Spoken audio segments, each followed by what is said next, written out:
Welcome everybody to Speakers Live with Summit Speaker Bureau. It's great to see all of you. Today we have a very special guest who will be sharing with us the secrets of high performance individuals and teams. He is none other than Justin Furness, of course. He is Fortune 500 companies, one of the top high performance coaches, highly sought after, and we are going to have an amazing session today. Now, if you happen to be joining us live, please type in hashtag live so that we know you are here with us today. Or if you're watching the replay, type in hashtag replay. It's great to see all of you. So without further ado, let me bring up Justin Damien Furness. Ching Yu Tan, absolute pleasure and an honor to be here. Awesome to see you, sir. And firstly, I just want to say a big thank you to yourself, to John, and to Simon for putting together this amazing platform. The Speaker Bureau is just absolutely phenomenal from the values and everything that you guys stand for. I'm super grateful to be a part of this platform and to be with you everyone today. Okay, great to have you on board, and thank you for the kind words. I'm sure John and Simon would definitely appreciate it as well. And then, in fact, I see John Chong, one of our co-founders of Summit Speaker Bureau, here with us, joining us live with a hashtag live right here. So yeah, I mean, for the benefit of our audience, do share with us more about yourself. How is it that you got into high performance coaching, for some of the top companies in the world? Well, my background really started with a very misspent youth. I was very lost. I had no idea in terms of what I was doing or where I was going. My environment and the people around me were trying to push me into areas that I just really had zero interest in. And so, being kind of misspent, I ended up moving to the UK and getting a bar job. And what happened was there was a bit of a disgruntled customer who decided he didn't really like the way that my face looked. And so he tried to rearrange that with a beard loss. I managed to get my arm up, and the glass smashed on my arm, literally cutting through 3 tendons, a nerve, and one of my major arteries. And I literally had a near-death experience and bled out literally on the floor. And it was basically from that moment, really coming back and finding myself in hospital, that the doctors told me that I'd only get 50% use of my hand back. And if you know anything about me, I don't really like being told what's possible or what to do. And so that led me into a journey of about 20 years of integrative medicine, looking for alternative modalities and therapies, and eventually ended up me certifying. And I've been in integrative medicine for over 20 years now. And so during practice, I had a private practice that was very successful, but I found that it was just one-to-one, and it just wasn't enough. I wasn't having the impact. I wasn't having the reach that I really wanted to in terms of making this difference, because I'd worked out a few key things that would really induce a long-lasting change that would stick permanently. And so I eventually decided to make my way from the seat, being present in these seminars and these studies and education and all of that. And I made it from the seat to the stage to really start transferring the skills that I had learned, that I found that many people didn't really have, because they just don't have the tools to set them up for success, because they don't really know how their mind, body, and physicality really works, whether it's mental, emotional, or physical. People just don't really know. And so typically I wanted to make sure that people were empowered and be independent, codependent no more on a coach or a therapist or somebody. People needed to be empowered themselves, being able to help themselves. That kind of really is a short little history and background of how I got to where I am now. Okay, great. Thanks for sharing that with us. And I'm sure that there are people who you know, hopefully they haven't gone through what you've gone through, something as traumatic as, bleeding out on the floor in a bar. But, Yeah. what's some advice that you could share with people to overcome trauma in general, like you have? So firstly, it's important to have somebody by your side in terms of helping you through that process. It's not something that you typically do alone. You need somebody that really understands all of those vectors in which to get you into the velocity that you need to progress.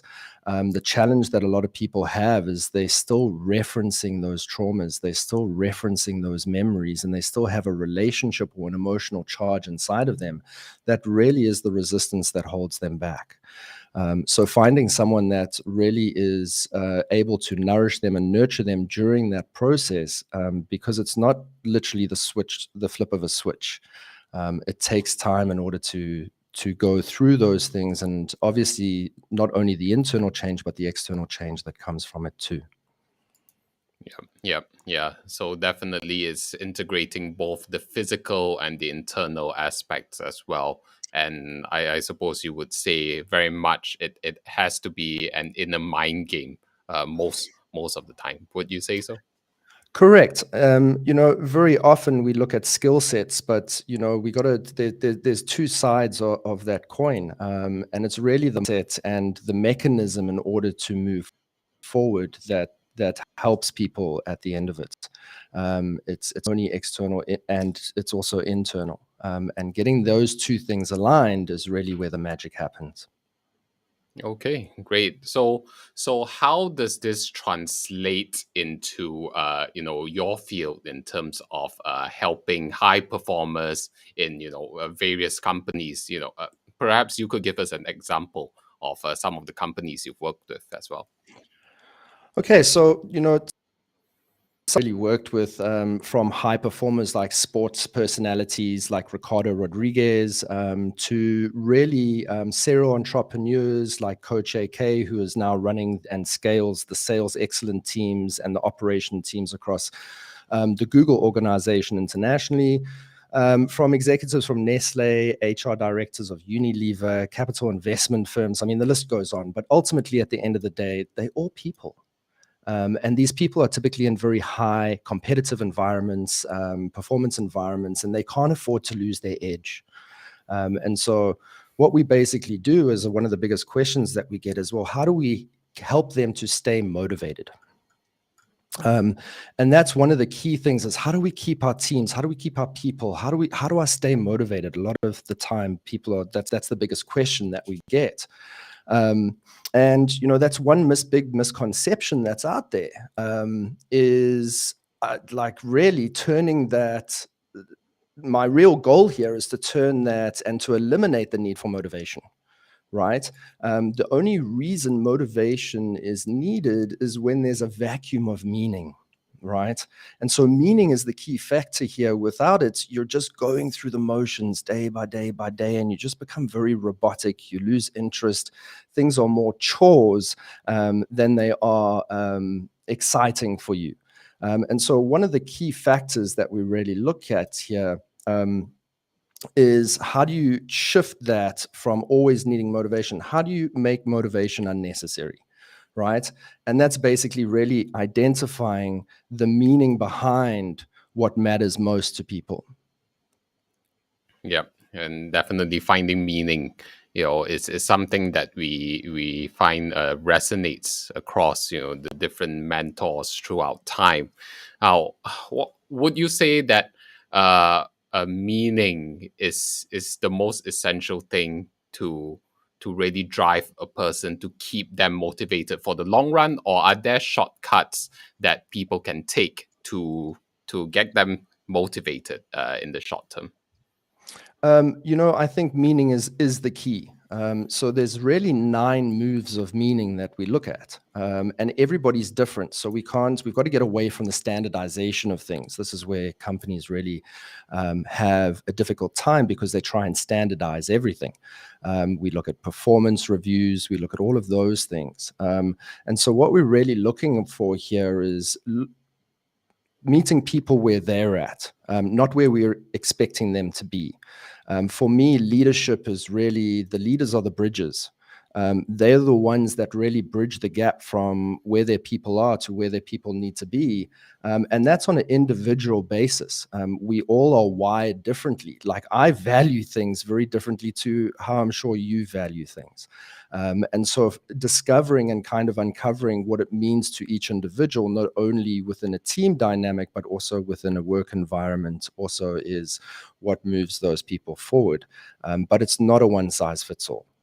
That's the one thing. And there will be different values within that. I value things very differently at home to what I value within my work or my professional performance environment. And so we really kind of look at both of those equations and try and find something that really stacks that meaning that makes motivation unnecessary. Yeah. Okay. So talking about meaning, well, Nicholas shares with us, a meaning of matter is a matter of meaning, right? And I believe, you as a founder of LifePrint OS, you have your own system to help people find meaning and really understand their values on a deeper level. Could you share with us more about your system? Sure. So LifePrint really is about how do you clarify your communication, depending on who you're speaking with and who you're engaging with, right? So when we are able to be clear with how we're communicating, we're able to connect in a way that really reaches into the heart and the mind of someone, right? And what we have is we have a principle of 5 keys of connection. Some people are intellectual performers. Some people are emotional performers. Some people are motivational. Some people are practical. Some people are even transformational. So those are the 5 keys to connectivity in terms of how we communicate. And that's one of the biggest challenges is most people are just communicating from a place of to speak. They're not really worried about what it matters to the other person. They're waiting to speak. It's kind of that. So you can imagine if you're an emotional communicator and you're communicating to an intellectual, and that emotion, you're trying to get a performance, like a really high performance, you're trying to get some real good results and some momentum out of them. And you say, well, how are you feeling today? That intellectual performance, he's going to go out. He's going to go, feelings. I'm out of here. Like, forget it. And so if we can adjust our way of communication, of connecting to that person in terms of if it's an intellectual performer, we basically, hey, what you thinking about today? Immediately we get a rapport going and trust begins to establish. And then that thinking, we can move and change our dynamic because thinkers need practicals. And so intellectual performers need a good match in terms of a practical performer too, because they need to have that resonance and synergy in order to have an idea to then implement that idea and basically take that forward. And so that's what it's about, is really finding the right match, the right oscillation, the right frequency in order to convert that person from procrastination into progress, from being shut down into a more state of success. So that's really what we identify in terms of having a look at the individual. What are those value systems for sure? Okay. Yeah. So I like what you pointed out about, just a shift in our language when we understand who we are speaking with, instead of how you feeling to how you thinking, Yes. can make all of the difference and shift in the focus. And since you mentioned about teams and, bringing in different individuals with different strengths and different values, what would you say would be the optimum makeup of a team? Are there certain high performance teams where you've seen where, okay, every single high performance team has this individual, this individual, this individual? Are there such a thing from your experience? Well, I think if I can sense and hear what you're asking is really how do you develop high performance teams? And so most companies will typically hire according to somebody's skill set. And that's what they pretty much, so that they can fulfill on their objectives. However, within high performance and building a high performance team, it's not only the skill set, but it's also the mindset that plays a pivotal role. How do we coalesce and collaborate together? When building high performance teams, we want to ensure that there's also optimal fulfillment during the process and not only the outcome afterwards. And so when we lead high performance teams, it depends on the team once again. It's never a one size fits all. And like we said before, it's the standardization that actually leads to poor performance. Most companies measure performance on an objective and an outcome basis, which is mostly company centric. When we're leading high performance teams, this actually becomes about a people centric measurement. And so, as you know, like we said, everybody's wired differently. We value different things. And so what we're really looking for is how do we adjust that style to make sure that each individual is being acknowledged, each individual is being appreciated for what their role they're playing for, and whether they falling or they're being successful, making sure that they're being valued for the position that they're playing. Even when they are perhaps making mistakes or kind of missing the ball a little bit, we want to make sure that they feel valued for their efforts and for the position that they're playing. Okay, and yeah, thanks for sharing that. So you talk about making sure that they feel valued. What are some of the ways where companies can ensure that their high performers feel valued? So once again, that's about the appreciation factor. A lot of performers aren't really being acknowledged. And that's where the value really lies. Once again, it depends on the individual. Some people want that significance factor, right? They value feeling important to the team. That's their highest value. Whereas somebody else within that team may value connection, right? That's how they feel appreciated. Hey, I can have some one-on-one time. I can feel that I'm feeling valued right now because I'm getting that connectivity from possibly somebody in a more significant role. Other people value freedom, right? How do you kind of give somebody more freedom or more independence within what they're doing as a higher value? So it just depends in terms of what it is that we're looking for, and what that person values in terms of that appreciation factor, because everybody's different. And what typically happens is the reward mechanism within companies is once again standardized. And some people might not value that reward system. They might like, I don't care about that. It's like, who cares? And that's the real pivotal point is how do you make it what matters to that person as an individual, not just kind of as a standardized thing. Yeah. I think talking about standardization, the image comes to mind where no longer are we in an industrial era where everything is cookie cutter. This one size fits all, right? As we go through time, everything is being more tailor made. Everyone wants something more customizable. Even when we're dealing with clients, they want us to customize to their needs. So this definitely applies to our teams as well. No, exactly, exactly. I think those kind of days are long gone in terms of, hey, this is the process, this is the protocol, this is this. It's almost like the old industrial lines of kind of just packaging, right? It's no longer that. We are so dynamic these days. We process information, we chunk information, we under so much more pressure than we ever were before.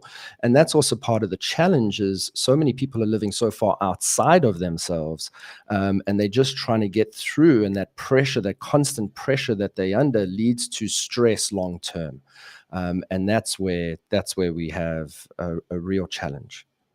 Okay, and talking about stress, as we know nowadays, one of the buzzwords is mental health, right? How is it that people can and organizations can deal with mental health issues, can deal with the stresses of everyday work life and life in general?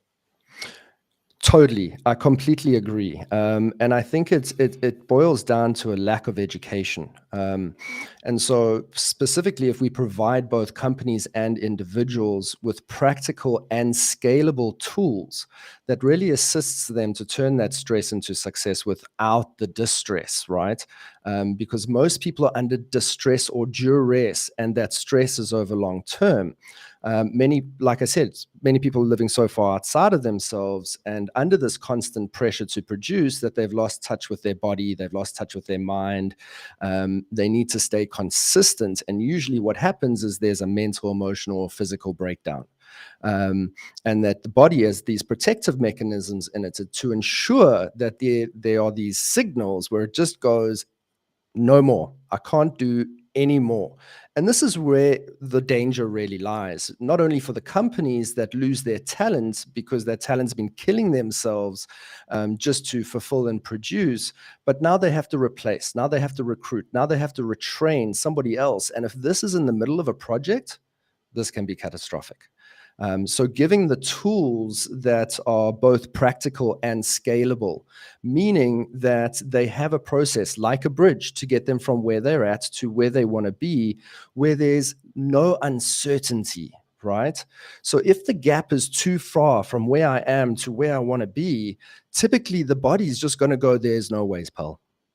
No chance. Like it's literally going to protect itself. It's going to go into a stress state, which means it's going to shut down and it's going to literally go, I need to stay safe. That's way too far out of my comfort zone. Even if the conscious mind says, yeah, let's do it, the subconscious mind will find something to sabotage that to keep it in a safe and certain space. Right. And so we need these tools because typically what happens is people take chances and end up literally doing a lot of damage. Mm-hmm. Yep. And yeah, I see in the comments we have Nicholas who is talking about within the team context, communicating with team context. Listen, don't be thinking about what to say next. Otherwise, you're not communicating. You're just verbalizing to yourself, right? I think Nicholas is very right. It's one of the key traits that leadership really needs to have is listening. And listening doesn't necessarily mean listening with your ears. Listening also means listening to how is their body positioned? What is their visceral reaction to certain language patterns? The listening is also the observing. In terms of how are they communicating both from a body language perspective, is it matching what they're saying, right? And so listening is a very powerful, and so I'd just like to celebrate Nicholas there because that's a very, very, very good point, and something that we really do focus a lot on in terms of leadership. Yep. Yep. So back onto the topic of stress. You mentioned that subconsciously our bodies may shut ourselves down and say, hey, it's way too far. My question is, we hear a lot within the personal development industry and of course in high performance as well, where everything you want to achieve is beyond your comfort zone. How do you identify uh, when too far is too far and when stretching is just stretching? It's interesting, and it's a really good question because there's one thing that stands out with all the high performers that I've worked with. Typically, they are very resilient, and so they don't like to feel uncomfortable. And the difference between regular people and very high performers is that they lean into their uncomfortability. They lean into what feels outside of their comfort zone until they feel comfortable. And so it's not like they shy away from things. They actually lean into them, meaning they don't run head on into them. They lean into them until they become comfortable before they have that certainty, and they're consistent in this. So typically what happens if they're not good at something, they don't just go, oh, I'm not good at it. They lean into it until they are. Right. And so that's the resilience. It doesn't matter how many times they fall, they always seem to fall forward and continue that momentum until they feel certain and comfortable in that uncertainty. And so for most high performers that kind of I've certainly worked with, the one underlying matter is that they actually find certainty in the uncertainty. They actually feel more comfortable there because they know that they are progressing and getting better. And that's the one key identifier that we find within high performers. And would you say that definitely with that key for high performers, is it within everybody to become a high performer? Does everybody have what it takes? I do believe everybody has what it takes. However, many people are kind of on default, right? They've listened to a lot of people in their environment. They experience themselves through the eyes of others, and therefore they play into that. They're kind of on default, whereas high performers don't. They don't listen to the outside. They actually, and I'll share with you today a little mechanism that we give all of our high performers to make sure that they stay on that track. But typically that's how we look at it in terms of moving forward. I think everybody can be a high performer. I don't think there are people that are born high performers. I think you have to really understand what your skill set is, what your talents and your abilities are, and work within that boundary.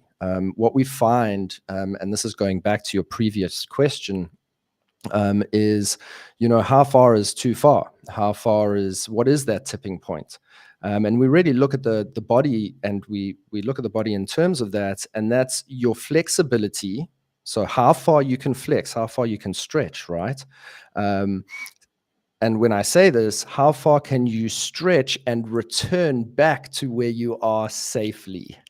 Okay, right? Without literally breaking something, twisting something, doing some form of damage, right? You want to be able to stretch and actually come back safely. And so we look at stability. And so the more stability you have in those areas, the more you're able to actually flex and stretch and further yourself. But without that stability, things become very rocky, and then the body will prevent itself to go that little bit further, right? Because it knows, oh, no, that's not safe. I'm not going to make it back, right? And so that's the whole thing, is your whole body mind is there to actually keep you safe and secure. And so the more you can really solidify your stability, the more you're going to be able to stretch and flex yourself and still be able to come back to a place of safety and stability. And what would you say is the best way to identify the signals that your body is telling you, where it's saying, oh, it's too much, you really need to rest right now, you really need to stop, versus you really need to stop, but that there's that extra inch that you could go? What's the best way to identify that? Well, firstly, it's basically your entire energy system. So poor energy, tiredness, confusion, silly mistakes, all of those things are literally little signals where you're literally going left instead of right when you know you should have gone right. But it's those very simple, silly mistakes that start to happen.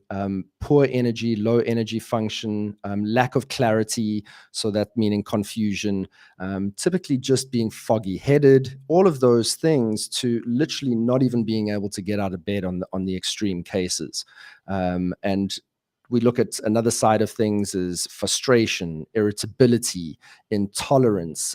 All of those behaviors are indicative of somebody under increasing amounts of stress long term, where you can just see that it's just not healthy. And typically they are very revealing signals, but the person may not be aware of them because they're just trying to get through the day. And so they push themselves and push themselves and push themselves. And then what's worse is typically then you get to your performance review, and then it's worse, and then it's more down, and so it never really. And so what happens is the body has this mechanism called dopamine.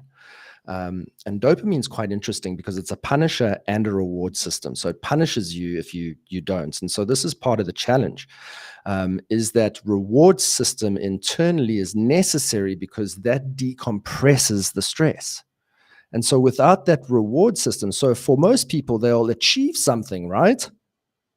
They won't celebrate. They'll move on to the next thing, right?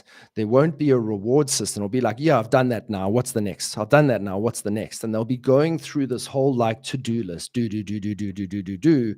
And they forget that reward system actually needs the decompression, because stress is actually good for the body. It's healthy. But stress long-term consistently is where it taxes the body. It actually punishes you. And so that's where we look at that reward factor. And that can be different for everybody. Like we were talking about, well, what does it mean to you, right? So if I do really, really well at work and they go, oh, cool, here's more money, I might not value money, right? I might value freedom. And so, hey, you've killed it. You've absolutely killed it. Let's look at some kind of flexible time, right? Let's look at how we can basically help you to feel more freedom within how you're showing up and what it is that you're doing. So it's all dependent in terms of what that individual values. But once again, things are very, typically if we're in business, things are very company centric. And we've seen a big movement now to more connective leadership, to more people-centric culture, to a culture that is more cohesive and more collaborative within the talent and not just the outcomes. And so what we really do is, how do we design the environment that sets them up for success, both internally, intrinsically, how they feel in terms of their value system, as well as how they're performing within the external. Mm-hmm. Yep. And yeah, so like what Nicholas shares in the chat, stress can result in disease of the mind and or body. Disease, not at ease. When you're not at ease, you can't perform at your best. Correct. And so that's exactly it. How do we turn that pressure into progress? For leadership and for leaders, that's really your ultimate job, is to stop the pressure, right? It's not to apply more pressure. It's to stop the pressure and then to help the team or help the people that you're responsible for to move forward. Right. And so that's really what we have a look at, are what are the best methodologies and what are the best practices in order to do that. Yep. And so what are some of your tips in terms of aligning performance reviews or KPIs with people? Right? It's because every business needs to deal with numbers as well. 100%, 100%, and this is the one key kind of element that we look at, because at the end of the day, it's the person that's responsible for that. 100% of employees are people. 100% of employers are people, right? We're always dealing with people, yet we're only looking at the outcome. And so part of this is including both a KPI that is company centric as well as people centric. So what is the fulfillment factor that is necessary in order to help that person feel valued and fulfilled, that they actually want to do more? See, what happens is people feel they have to do more. That's where you're going to kill your team, right? The secret behind high performance, because it's consistent. High performance is not peak performance, right? So peak performance goes up. It's your typical athlete. They'll train. They want to get into a peak performance state for that event, and then it drops off, right? High performance is different. High performance is high performing over and above, right, the standard consistently over long term. Right? Without burning yourself out, without having a mental breakdown, without being emotionally like completely irrational. How do you have that high performance consistency over long term that leaves you in a good state? And that's really what we want to do within the KPIs or stuff like that, is really have a system that also honors the person, not just the outcome. I love that. You have a system that honors the person and not just the outcome. And I believe, like what Renate shares, we are dealing with people and with high performance, and people is the key to any Correct. organization. Right. 100%. Yep. So what you talk about sustainability. How is it that a high performer can sustain, right? And I think one of the things that we keep hearing is that, every single high performer has a mentor, has a coach to keep them on track. Is that necessarily true from your experience? Absolutely. Absolutely. This is, for high performance, and that's where a lot of people make that mistake is a lot of things.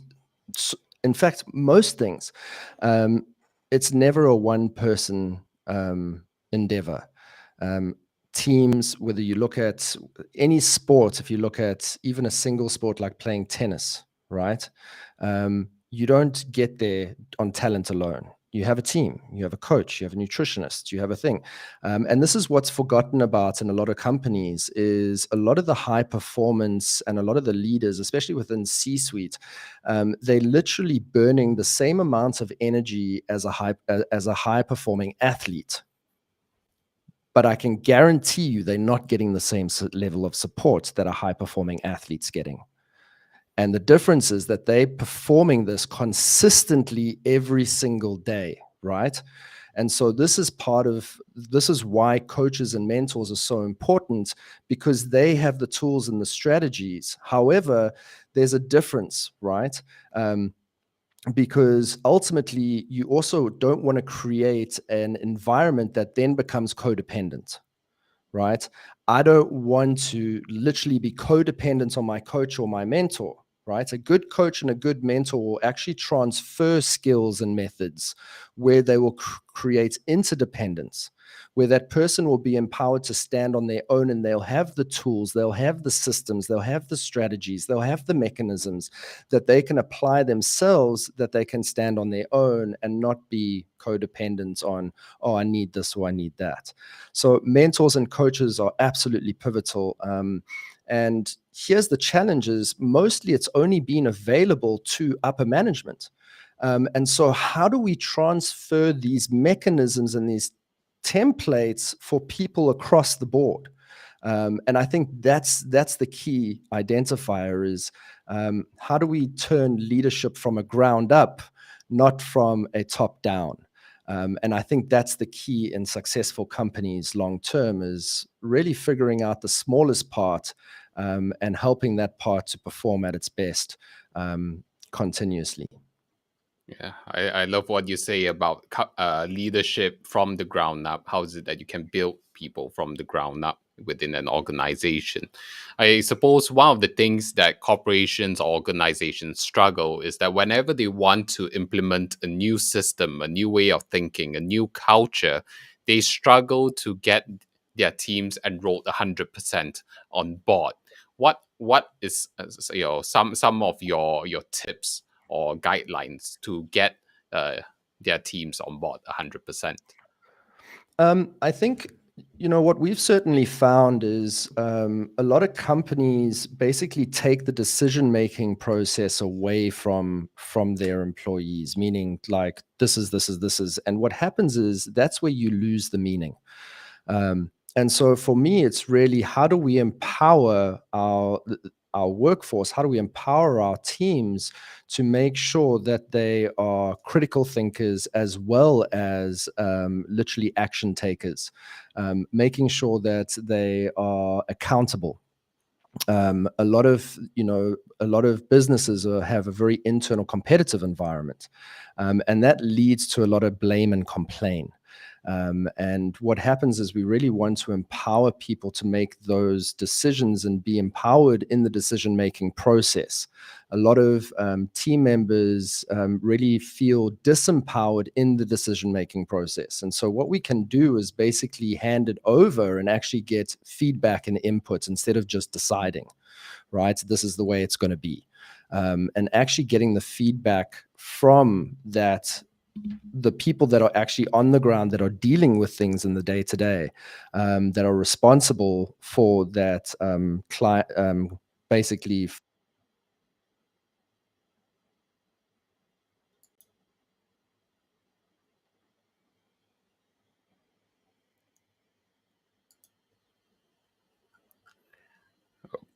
Okay, it seems that I may have lost your audio. at the moment. Are you able to hear me, Justin? I can hear you. Okay. Okay. We just You got got you me? back. Yeah. So if you could Okay. just share with us your last line. Yeah. So typically, how do you expect your customers to love your company if your employees don't love it first? And part of that process is actually getting them involved in the day-to-day decision making and directions, not giving them full carte blanche, obviously, but actually getting that internal mechanism working for them. Yep. So aligning whatever you're implementing with their internal mechanisms and Correct. essentially what's in it for them. Right. Correct. Not only what's in it for them, but also making them a part of the decision making process. I think that's the key thing here, because a lot of organizations are more top down. This is the process, this is the protocol, and they're not getting really feedback. This is the way it is. This is the way we've always done it. And that's a lot of the common things and themes that we hear.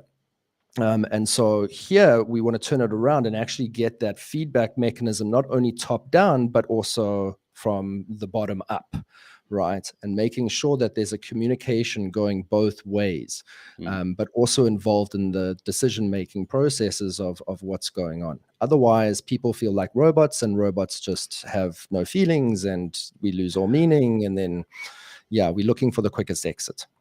Yeah. And it's also being able to fully utilize all of your resources. You're not only getting innovation from the top down, but from the bottom up as well, Correct. essentially. Correct. And that's also one of the challenges too, Ching Yu, is literally a lot of people get promoted within business because they're good at what they were doing. Get promoted into leadership, but that has no reference to the skill set that they were using for their previous performance, because it has nothing to do with their job anymore. So how do we empower those leaders with the right skill set to be able to change a mindset, to be able to shift someone's procrastination into progress, to actually help someone and meet them where they're at and get them to where they need to be, not just expect them to get to where they need to be.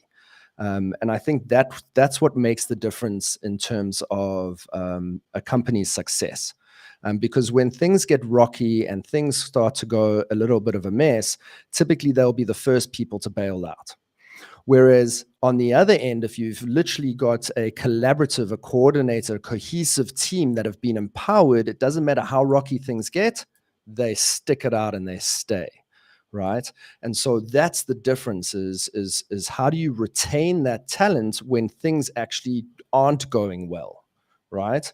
Because things go well, like when companies making money, awesome, everything's going well, fine. But it's when things don't go well and things become very stressed out, and that's when you might need to take a cut. You might need to do a few things, but then they don't mind because they know, hey, this is somewhere where I feel valued. This is somewhere where I'm aligned. This is somewhere where I'm attuned to what it is that we're trying to achieve, both as an organization and me as a person. So aligning the value system of the company with the value system of the person in terms of that individual, you'll have a win-win all the way. Otherwise, they're going to be looking for the quickest exit. They're going to be using their time while they're at work, looking for better and other opportunities, and they'll take the first offer that's there. And that's what we want to avoid, because that becomes very expensive.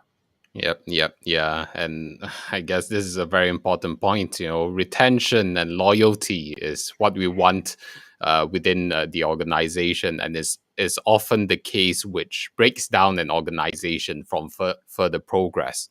And so it's yeah, and it's like what Nicholas says. It's we just got to get a coach, get a mentor, and to take action on the tools and tips that they provide to you, and to understand that our performance is based on us and not on our coach or mentor, taking that personal responsibility.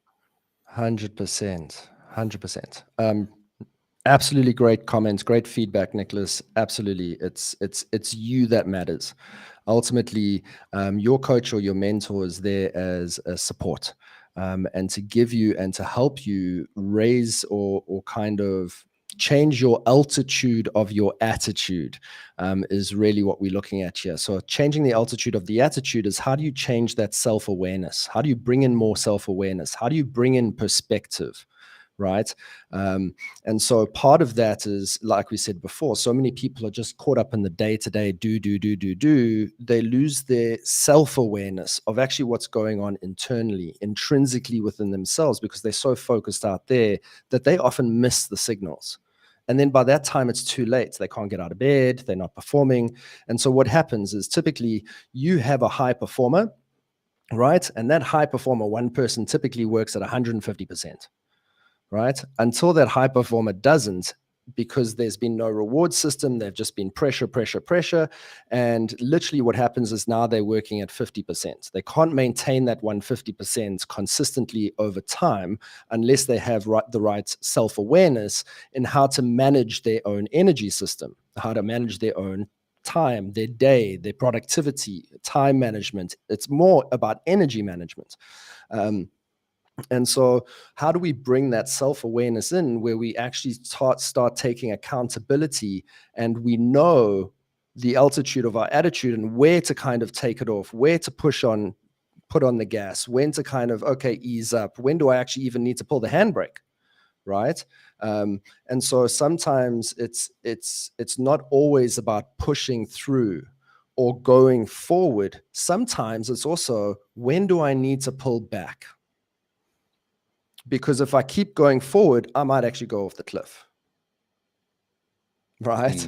And so it's not always just about how do we just put our foot flat on the gas, because high performance have a very high awareness of self-awareness, right? They're very, very, very comfortable in that space. And so that's one big key. Yeah. I like what you say about high awareness of self-awareness. It's all about understanding our own internal systems. How is it that our body is communicating with us and sharing with us, the messages to say, hey, go on, push on forward, or hey, pull back, chill for a bit. Yeah, we can conquer this another day. And I suppose this is where wisdom is built with the guidance of a great coach and a great mentor as well. Yeah, exactly. Yeah. Super grateful for mine too, Nicholas. I wouldn't be here without my coaches and my mentors. I think it's one of the most valuable things anyone can do, is get a mentor or get a coach, and that has done things that you want to accomplish and has a proven system, a proven track record. That's very, very, very important. Super important. Yep, definitely. And yeah, Nick also brings up a good point. If I don't understand me, how can I understand you? Right? How can 100%. I relate to the people around me, the team that I'm working with, if I don't even understand myself? And like, 100%. And so that's, once again, we look at that triple A mechanism, because, right, if I don't acknowledge, right, who I am, right, if I don't accept who I am, if I don't acknowledge my talents, my gifts, my abilities, I'll never be able to appreciate me, right? I'll be constantly looking for a source out of myself for fuel. So people, things, events, designations, all of that will be my fuel.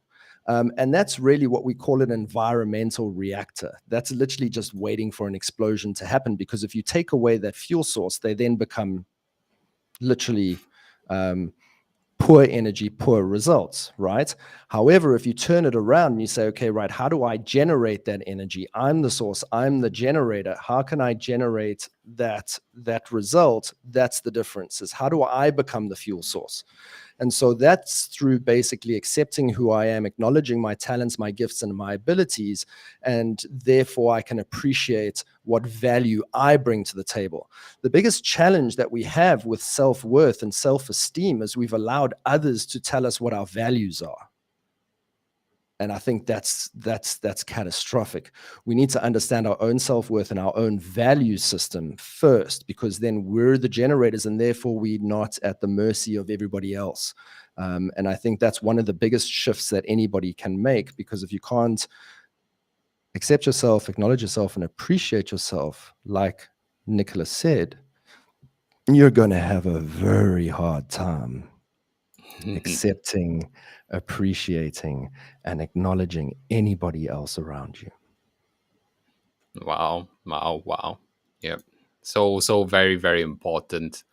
And it's something I feel that especially for those who come from a place of heart and service, it's very easy for them to focus on giving, everything external, and then seeing how is it that I can please this person, make this situation great, hit my goals, hit the targets, and then neglect ourselves, neglect looking Correct. internally.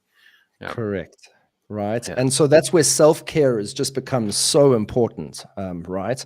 Because at the end of the day, if you're too busy taking care of everybody else and you're not taking care of yourself, well, that's a problem. Because when you break down, when you burn out, and you go into these stages, you're not going to be useful for anybody, right? And so you're literally that service of others without the service of self. Saying you have to be selfish first before you become selfless. Meaning, I've got to take care of me to make sure I'm in the highest resonance, highest oscillation, highest kind of vibration I can possibly be in, because then I'm at my best to serve others. But if I neglect that, then my service isn't even my best, right? Then it's both sides of that equation end up suffering. And so that's where we really also want to look at that self-care mechanism, which is so important, as Renati just said. It's a Yeah. must. It's a non-negotiable.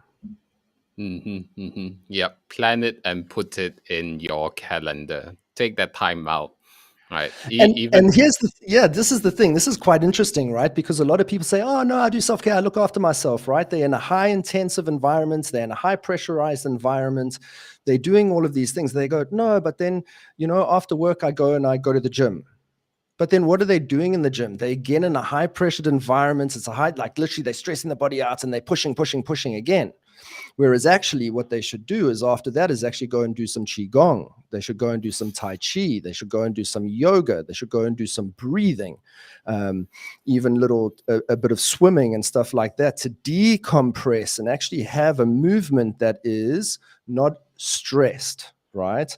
And so it's also finding that harmony between what we're doing in our personal lives within our professional lives too. Yes, finding that harmony. Yeah, very, very, very important. And it's so easy for us to lose sight of that with all the distractions that goes around. You just said my magic word. So yeah, I've got a little gift for everybody for today. If they would like to apply it. But we'll leave that for the takeaway when we get there. All right. So let's just go through a couple of comments before we go into that gift that Justin is talking about. Yeah. So Nicholas shares that his energy comes from gratitude for what he has and who he is. For who he is not what he is, but what what I am is who I am. Hashtag gratitude. Right, gratitude. What a great mechanism. Like if you really want to shift your mindset, gratitude is one of the quickest ways to do that. So it's actually one of our strategies that we get our high performance to do every single morning. Yep. And we have one question from, of course, our co-founder, John Chong. He's Hey, John. asking, would you rather go back in time to age 20 with the knowledge you have right now, or stay where you are now, but have an additional $10 million in your bank account? Ooh, that's an easy one, John. There's no ways I'd want the 10 million.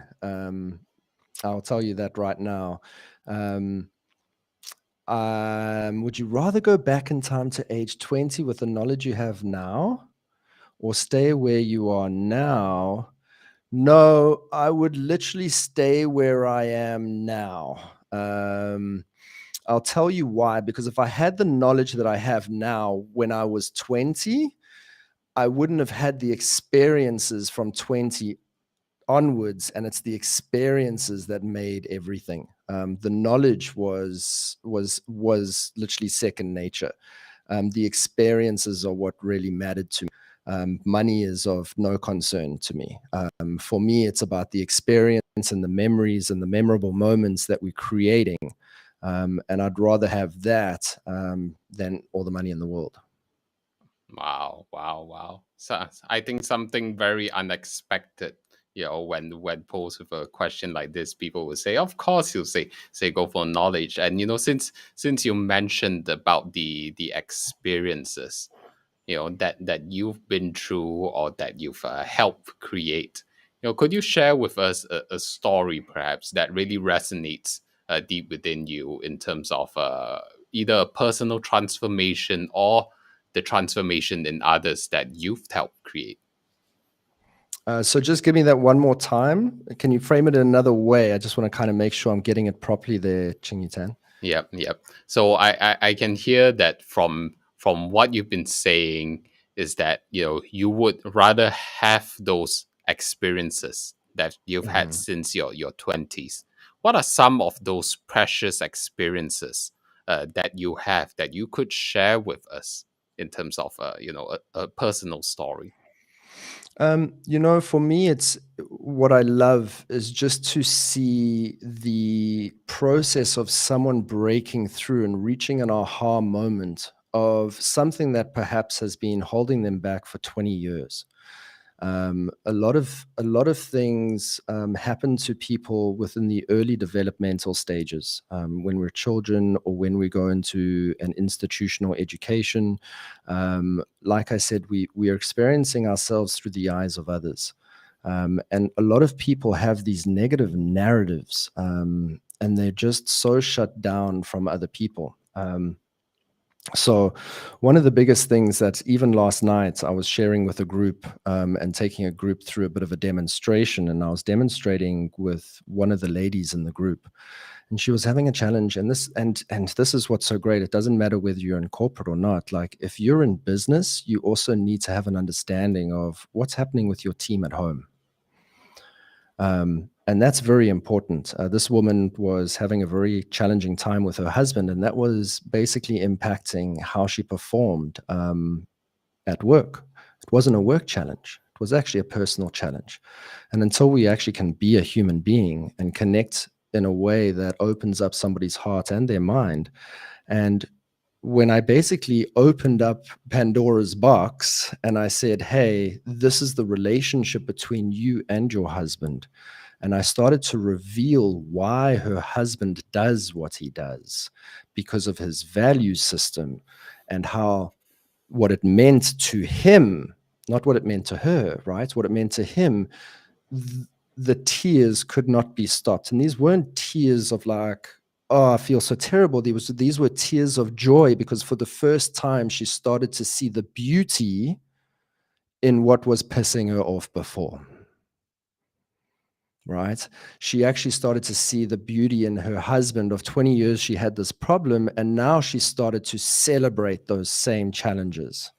It was a complete turnaround because she was looking at it from her perspective and didn't have the self-awareness to actually really understand the reasons for the results. And so that's always important. A lot of people really have to understand the reason to get the result, right? Mm, Too many people are focused on the results and not the reasons. yeah.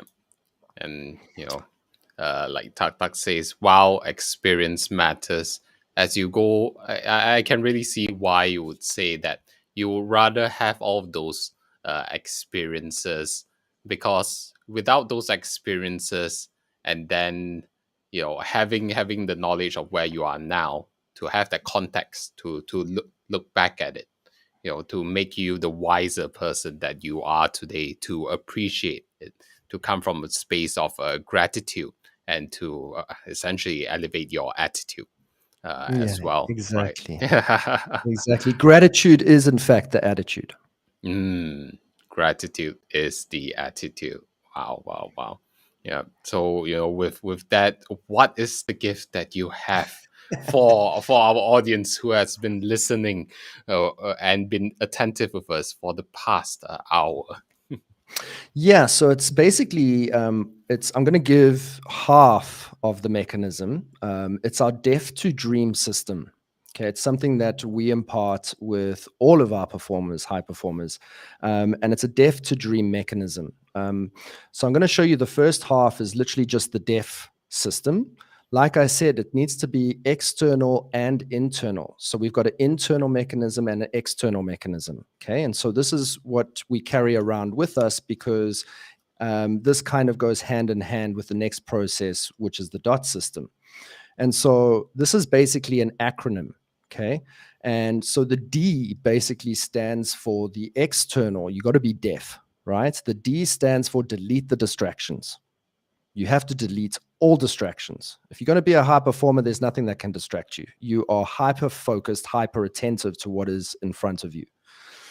But then that's one part of the equations. It's the external. The internal is, right, I need to make my decisions by design, not by default. So I need to decide and prioritize which way I need to move forward, which moves us into number 2.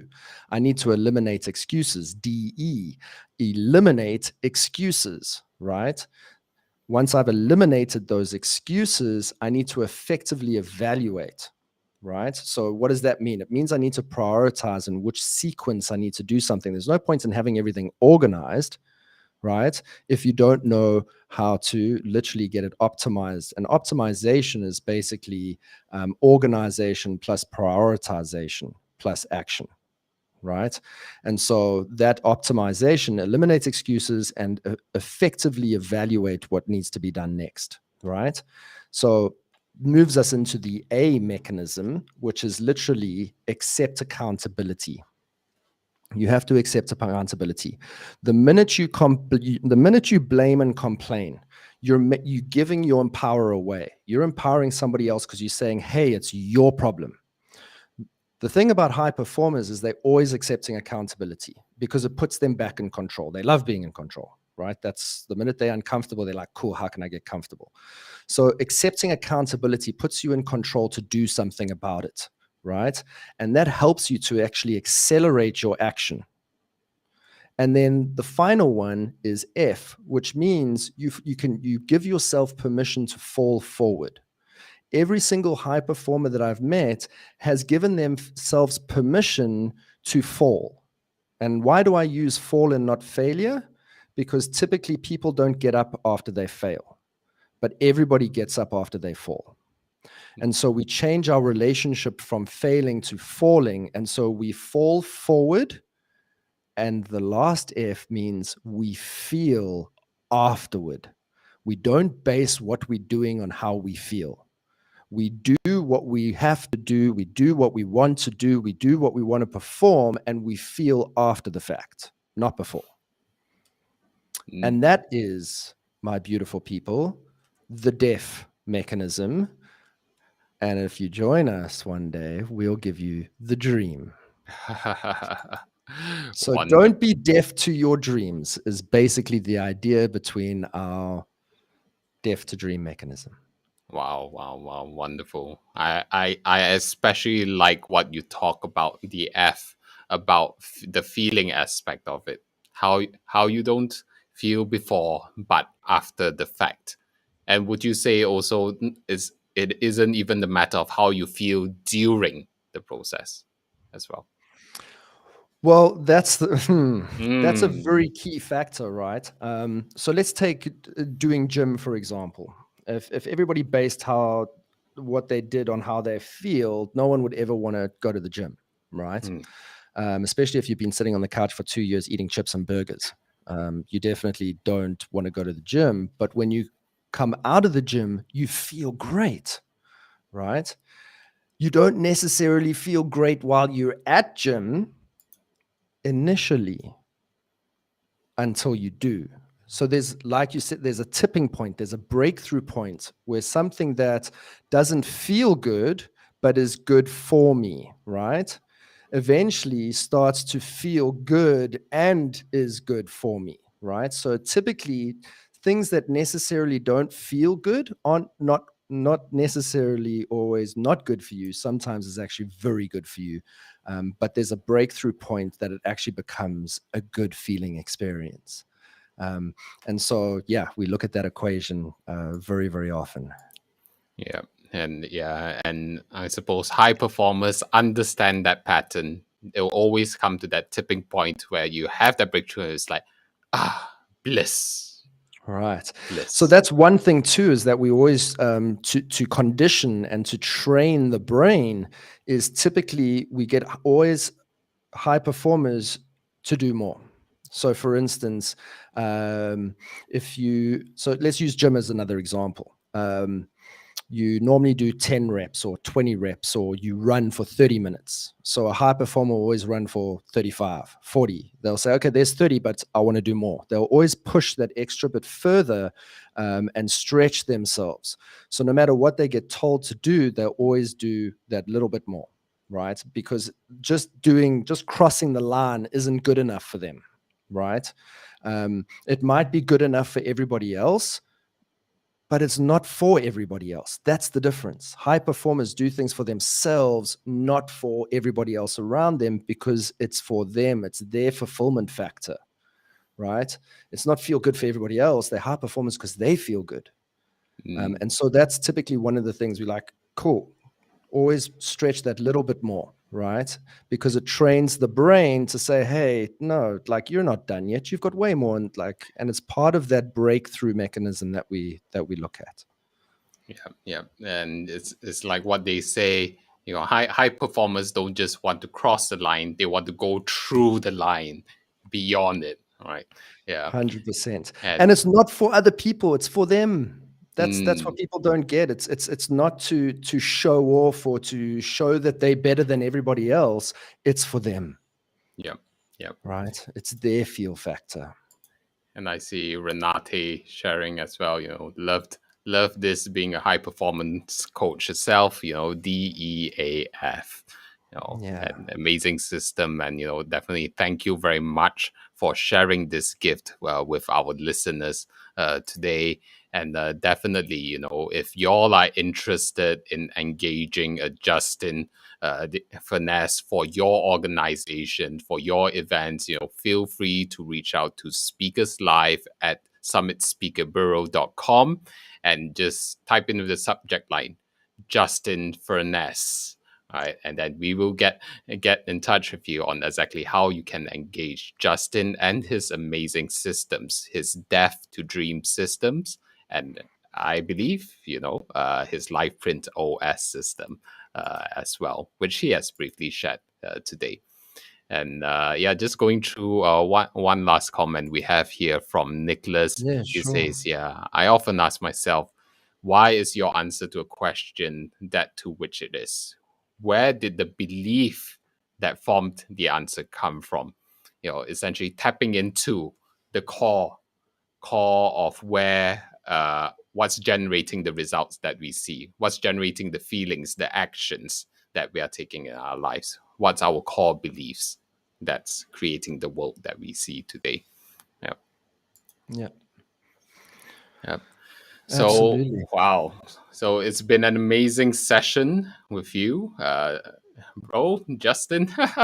we are glad to have you tonight. As you can see, Tak Tak say, thank you, Justin. Great learning tonight. So, if you all like to learn more, do feel free to get in touch with us at SpeakersLive at summitspeakerbureau.com. And we will also be featuring Justin in our other platforms as well. So keep on the lookout. Follow us at Summit Speaker, and we are really, really looking forward to having Justin as one of our top speakers in Summit Speaker Bureau. To really expand his message, his systems to transform people and organizations all over the world. So without further ado, just a last word from our co-founder, John Chong. Namaste, Justin. Thank you very much, John. Once again to Simon and yourself, Ching Yu. I really like, this is such a beautiful platform. What you guys are doing here is just so phenomenal and so needed. there's so much great talent out there that doesn't have exposure, that doesn't have a platform to share their methodologies and just some great systems. And so I've really enjoyed watching yourself and John and Simon communicating and actually talking about the company. And I can't wait to see what you guys are going to do, because I think it's just going to be huge. It's going to be phenomenal. And I just want to also say thank you to everybody that was tuning in live, and to everybody that's watching the replay later. Thank you very much for your attention. I am eternally grateful. And thank you very much, Ching Yu Tan. Yes, thank you very much, everybody. So make sure that you follow us on Facebook, on LinkedIn at Summit Speaker, so that you are able to tune in every single week with amazing speakers and experts like Justin. It's every Thursday at 9 p.m. GMT +8. So, ladies and gentlemen, good morning, good afternoon, good evening, wherever you are, in the present moment, in the future. Thank you very much for listening in, and we look forward to seeing you in our next session. Bye for now.